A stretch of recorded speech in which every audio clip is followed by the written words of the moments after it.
Bonjour à toutes et à tous. Le procès de Nuremberg, ça vous dit quelque chose? Rappelez-vous, c'est un grand procès qui a eu lieu après la fin de la Seconde Guerre mondiale pour juger des criminels nazis.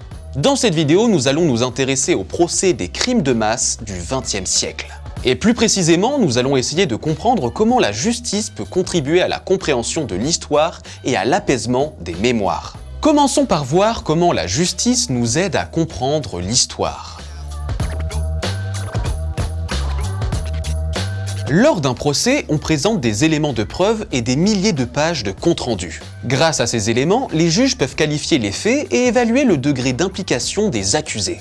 Ces pièces sont des sources précieuses pour l'historien, car l'historien est un scientifique et donc, comme le juge, il recherche la vérité. D'ailleurs, des historiens sont souvent appelés à la barre pour replacer les faits dans leur contexte. Donc oui, la justice aide à mieux comprendre ce qui s'est vraiment passé. Mais est-ce qu'elle contribue pour autant à apaiser les mémoires ? Au cours d'un procès, des victimes viennent témoigner. Pour cela, elles font appel à leur mémoire, à leur expérience subjective. En 1961, lors du procès d'Adolf Eichmann, beaucoup de victimes de la Shoah s'expriment. C'est la première fois qu'un procès s'appuie sur leur témoignage. C'est aussi le premier procès directement consacré au génocide des Juifs. Eichmann a été condamné pour génocide, et cela a permis de répondre à la souffrance des victimes. Mais la justice peut aller encore plus loin. Au Rwanda, entre 2002 et 2012, les tribunaux locaux, appelés les Gacaca, rendent une justice clémente pour près de 2 millions de Hutus accusés d'avoir participé au génocide des Tutsis.